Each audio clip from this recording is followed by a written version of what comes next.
everyone, welcome back to my channel. At nagbabalik naman tayo sa pagbibigay ng opinion, point of view, or yun, yung ating opinion dito, no? Opinion nga ba? At ito nga po, before pong lahat, may love shoutout sa Team Oppo, Team Arenas Community, Anti-Caring na Best Team Ever, at sa lahat na mga kasamahan natin dito at sa lahat ng mga supporters. Please support na yung mga kasama natin dito na wala, hindi pa po na-monetize. And sa kaya channel ko na rin namin na official. So hindi pa po subscribe niyo po sila, no?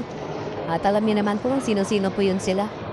At ito na nga po guys, proceed na po tayo sa ating pinaka-topic for today.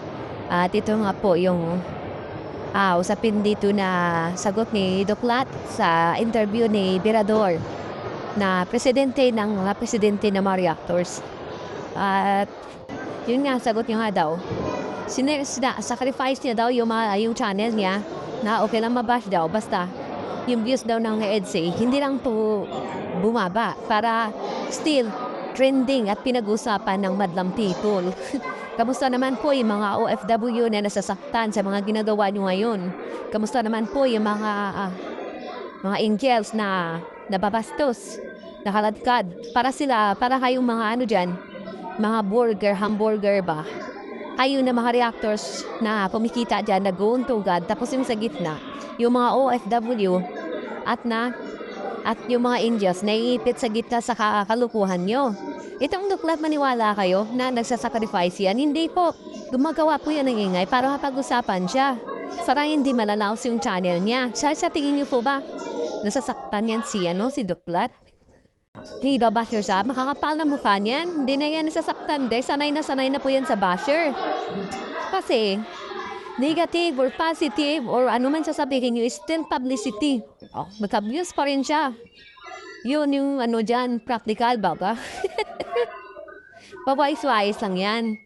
Kung kayo mahina, yung pagkaintindi nyo, mahina yung understanding comprehension nyo at mahina yung nyo dito, pagmamatsyag, ayan, yung magiging vigilant kayo sa mga nangyayari dito, di ba? Intindihin nyo po at analyze po. Maintindihan na yan. Kasi yung mga reactor na yan, pumikita po yan yung pangpabuhayan nila is yung pinaka-issue dito sa social media. At ano bang palagi nilang topic? Di ba yung mga angels? Sa tingin niyo po ba, walang issue yung mga angels na yan? Kita pa kaya? Sino ba yung palagi nilang kina-content? Di ba yung mga issue na mga angels? Wala naman silang yan eh. Wala naman silang ibang content. Hindi naman sila nagbablog sa mga charity vlogger para i-move. Kung palagi nilang kina-content or nire-reaction yung mga issue na angels sa pangbababash, sa tingin niyo po ba? Wala silang kinalaman dito bakit nababash yung mga angels? Of course, yes. Kasi nga, pati ma-post ng mga panatiko na hindi na dapat i-content, sinisindihan nila para umapoy, para may content na naman sila, tapos magpa-pretend sila na concern. Kung kayo po ay mahinang nilalam, mahina yung pag-intindi nyo, talagang mag-ano kayo dyan, maniwala kayo na concern, ganito, defender. Defender nga sila, pero sila din ng babash. Diba? Kasi nga, content lang. Ganon po yan. Kaya kayo, wake up kayo dyan, kayo mga sponsors na gumagastos dyan. After kayong utu-utuin, nasasaktan pa kayo. So ano napapalan nyo? Anong benepisyo yung napukuhan nyo? Yung mga love team na sinusuportahan nyo, hindi naman po tutugo yan. Scripted po yun lahat. Kung balikan yung lahat na mga pinagsasabi nila, yung mga bulong-bulong nila, wala pong katotohanan at nakikita nyo na po yung katotohanan, pinaguguto lang tayo noon hanggang ngayon. Dahil lahat naman sinasabi nila is walang katotohanan. Diba? Sasagutin na kayo niyan sa bandang huli. Pag kayo nasasaktan, marireklamo, bakit ganito? Alam niyo na mga love team, bakit seryosuhin nyo? Sino nagsabi sa inyo magbibigay kayo? Hindi kami nanghingi sa inyo, pusa kayo nagbibigay. Diba? Kasi mga uto-uto kayo, yun. Kasi totoo naman talaga eh. Hindi naman sila nanghingi sa inyo, kayo yung nauuto. Kayo nagbibigay ng kusa. Dahil nauuto kayo sa mga bulong-bulong na walang katotohanan. Ganun lang yan. Sabihin na naman, alam niya naman, love team, bakit seryosuhin? Pinapasaya lang tayo, ganito, ganyan. Diba? Tayo naman mga uto-uto, naniniwala rin. Tayo na nga sumuporta, kayo na nga gumastos. Kayo pa man nasasaktan sa bandang huli, kayo pa may kasalanan dahil naniniwala kayo. Diba? At yung masaklap dyan, yung mga dalagita dyan, ng mga bata, no? Yung nagagamit na napakalapal dyan sa mga sponsors. Ginagamit yung pagkatao nila para ba gamitin pa kilig-kilig. Gamitin yung mukha nila para sa mabulong-bulong na wala namang katotohanan.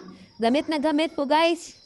Tapos, saan nila nilalako? Diyan sa mga sponsor na niniwala at mahina yung pagkakaintindi. Mahina yung hindi ba vigilant sa mga paligid nila kung ano nangyayari. Diba? Be vigilant, guys. At itindihin nyo ng maayos. Kung matawad ba na yan, hindi ba kayo inuuto, diba? Napakasimple lang intindihin. Lahat ng mga LT noon, pare-parehong naging expected. Ano nangyari? Maraming ang naen. Wala may nangyari, same lang din ang nangyari. Hanggang ngayon, naniniwala pa kayo? Okay, yes. Sabihin natin LT, nagpapasaya sa inyo. Pero wag po yung magano talaga na umasa kayong gagastos kayo, pabahayan niyo yung mga batugan ng mga charity vlogger na yan. Yung mga charity vlogger, supposed to be sila yung tumutulong. Pero nangyari, sila yung tinutulungan. At sino yung ginagamit nila? Yung mga gawawang angels. Sino yung ginagatasan? Yung mga sponsor. Hindi naman na sila sumatulong eh. Yung ginagawa nila, naging reactor na sila dyan. Wala nang charity. Wala nang essence of charity. Diba? Yung mga senior noon na pinangapuan, wala na. O ngayon, nagpapalabas si pastor ng may nangyayari daw na bayaran na tag 100K. O may action ba siyang ginawa? Wala, nilapas niya lang. Naging reactor lang siya pero wala siyang sanction, wala siyang disciplinary action na ginagawa. Hanggang dyan lang po siya. Sa totoo lang. Walang protection yung mga sponsor, walang security. Malaya silang utu-utuin, di ba? Kasi kahit malaman ang pamunuan ng management na natiling tahimik, basta may under the table lang. Malay natin, hindi ko masabi kung may under the table, pero yung masabi daw, may under the table. O ngayon, naglaglagan about sa pera, may mga para, ay naku. Diba? Naglaglagan na yung mga bulonggang. Nag-iinggitan, sila mismo nag-aaway ngayon, nagbubukingan na. Diba? Sino yung talagang pinakakabawa dyan? Kayong mga OFW na uto. Alaman nyo naman talaga na love team, bakit yung seryosoin, nagastos kayo? Okay na tinulungan yung beneficiary, hindi yung pati yung mga vlogger. Halos buhayin nyo, pati pamilya. Yung mga milyonaryo, may mga sasakyan na yan, tapos kayo kumakayod sa ibang bansa, magpapadala kayo. Tingnan nyo nga, may mga 4 wheels na. Kayo hindi nga kahit tricycle, siguro kahit motor, hindi nga kayo makabili, tapos mabibigay kayo sa may mga 4 wheels na nagpapalaki ng tiyan. Di ba? Isipin yung ginagawa nyo, gising-gising din pag may time, magpa-irali yung magpagiging uto-uto, no? Tapos mabalahura pa kayo dahil kaya nasiselos kayo. Siselos kayo wala sa lugar, hindi naman yan sila magjuwa. After na wala na kayong ayuda ibibigay, hindi na rin kayo kilala ng mga yan. Sa mga sinusuportan, ina-idolize nyo. O, intindihin na kayo, entertain kayo hanggang may ayuda kayo at nagbibigay kayo dyan ng pera or pangtulong sa kanila. Pero pag wala na, hindi na rin kayo kilala. Yun ang katotohanan. I-face the reality, mas okay nang harapin mong katotohanan kaysa sa bandang huli, masasaktan ka. Yung talagang tatagal pa yung aasa ka sa wala. Diba? Mas mainam guys na harapin yung realidad kaysa naman aasa ka sa wala at masasaktan ka lang. Mahirap yan, di ba? Kaya chill lang kayo. Dapat sumuporta kayo sa LT. Huwag yung seryosunin. Huwag kayong gumastos kasi marami nang nangyayari dyan sa halingap. Marami na rin nasaktan. Marami nagkasakit. Sumuportahan ha. Nagkasakit ka sa sa puso dahil sa ginagawa nila yung mga prank pa sila. Would you imagine? Charity vlogger, charity community, pero may nangyayari mga ganito. Nasasaktan yung mga supporters, may mga kilikilig na hindi na maintindihan guys, nawawala na yung essence of charity. Dati yung kalingap, idol ko yan, pero ngayon iwan na lang. May nangbubudol na rin, may mga nangyayari na rin na yung mga ginujuwa yung mga OFW na mga charity vlogger para gatasan. Kinakalakal yung mga bata para i-LT dyan sa mga K-boys na yung mga edad na. Wala na, saraan na yung charity, samantalang yung mga totoong dapat na ang talagang dapat tulungan, di ba? totoong mahirap. Hindi nila binabalikan saan sila nandyan na po sila sa Big Four. Na mayaman na mas mayaman pa sa mga school shooting. O, saan yung charity dyan? Samantala mga senior citizen, hinahanap sila, hindi nila naalala. O, yung iba nilang beneficiary na namatay na lang, hindi malang nila nadalaw.